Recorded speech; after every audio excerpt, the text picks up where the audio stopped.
What's up guys, my name is Ace, and just like every year, we're going to be doing some general overviews to start with all of the important weapon stats, going through category by category, looking at things like our time to kill potentials, ranges, recoil, and more, to see how the guns in each category stack up against each other to help you decide which one is best for you, which one you lean toward the most, and perhaps to give you some indication of how you want to build those guns as well. Now, keep in mind, this, of course, isn't a replacement for my gun guide series where I'm going to go through on a gun-by-gun basis, and we'll be diving into even more detail with each individual gun, as well as some recommended attachment combinations. This one's really just designed to give you an indication of what's going on early on, and a starting point to work from. And in the first episode of this, we're going to be covering all of the assault rifles. And let's just dive right into this with our range and time to kill comparison. This is something you may have already seen me tease on Twitter or X, so if you guys haven't followed me there, you may want to do that, as you sometimes get some sneak peeks of things I'm working on early. But with this, we can see the M15 has an excellent 5-shot kill range.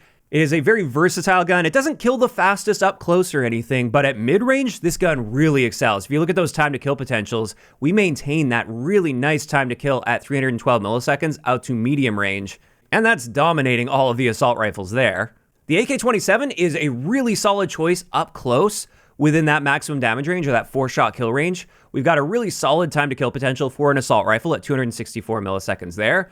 But then beyond that, it's just kind of okay. With the MXR-17, this has a pretty terrible time to kill potential. However, that's without headshots. And as you can see in the first damage range, we only need one headshot. Even without the headshot barrel, we only need one headshot mixed in with 2 body shots to get a 3-shot kill.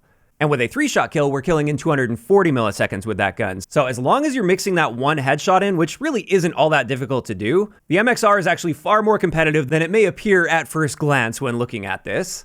Then with the X9 Maverick, you might be thinking, holy crap, 160 millisecond time to kill, that's insane. However, it is worth noting this is a burst gun, and therefore you're only getting that really good time to kill if you're getting a 1-burst kill, and it is unforgiving. If you miss a single bullet in that burst, now you're going to need a second burst, and that will drastically increase your time to kill potential. So it's a high risk, high reward sort of a situation there. Then after that, we have the DS-20 Mirage, which at least looking at range and time to kill stats here, it's not really a standout by any means. Like the AK-27 just looks to be clearly superior than this gun. Again, just looking at these particular stats. And then finally, we have the Peacekeeper Mark I, which is kind of like an SMG assault rifle hybrid. So it's designed to excel a bit more up close and not so much at a distance. And it really doesn't do well at a distance. But as long as you control your ranges appropriately, the Peacekeeper's not bad at all. So those are our ranges and time to kill potentials. We can also see our hit scan ranges. And just in case you aren't aware, Call of Duty uses a hybrid system where anything within these ranges that you can calculate, the gun will literally be hit scanned, so there's no bullet travel time or anything. And any increases to velocity will have no impact on how the gun performs within these existing ranges. It will just have the potential to extend these ranges farther. But with all that out of the way, that's just sort of our raw power potential. And while, of course, these stats are very important, there are other stats to consider. Another really important stat is recoil. So let's have a look at our recoil comparisons. Keeping in mind, of course, this is with 0 attachments equipped.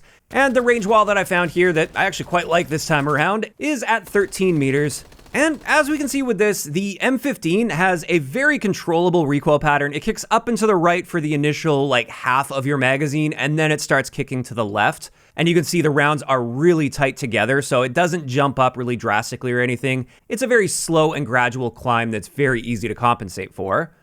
Then with the AK-27, this one does jump a little bit for the first few shots fired, and then it cuts super hard to the right, and it does have a maximum cap to its magnitude of vertical recoil, so it becomes all horizontal recoil after the first, 5-6 shots fired, somewhere around there. After that, we have the MXR-17, which is just nice and consistent. It kicks upward to the right. It's a fairly slow climb. Again, quite an easy recoil pattern to predict and control. Then for the X9 Maverick, with this being a burst gun, it is very accurate. It has a really nice tight burst, and it perfectly recenters between each burst because there's a decently long burst delay with this.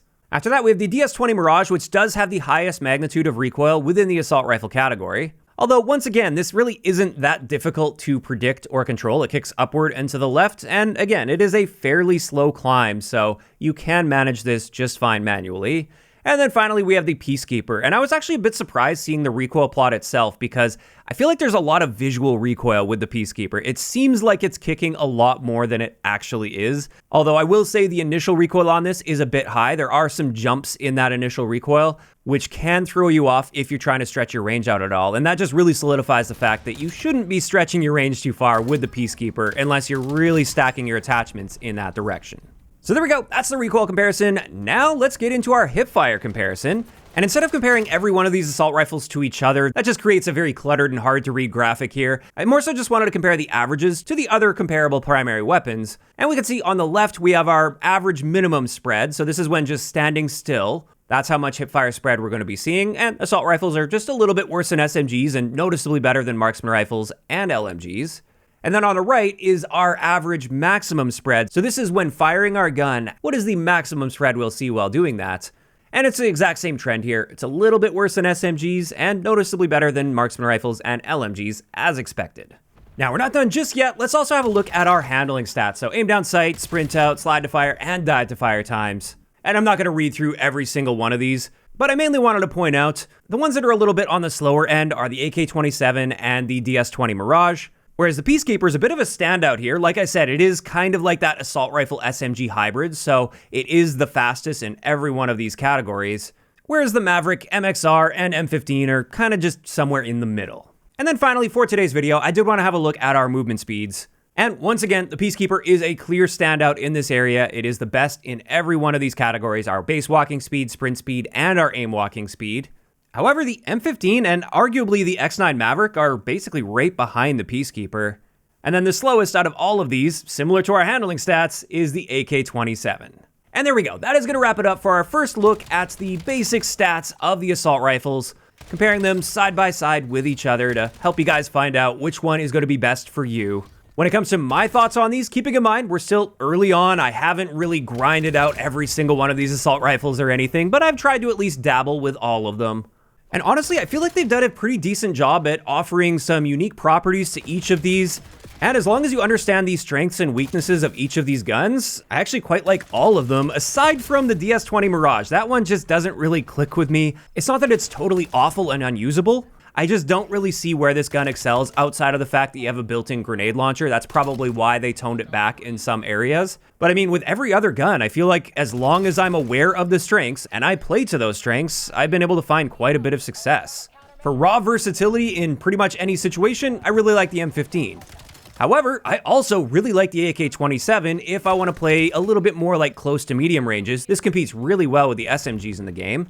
The Peacekeeper is a pretty similar story there as well, and the MXR-17 is just a headshot machine. And those are just my initial thoughts after collecting these stats and dabbling with each of these assault rifles a little bit. And this is where I'm curious to hear from you guys in those comments down below. How are you feeling about the assault rifles and how they're balanced against each other in the game's current state?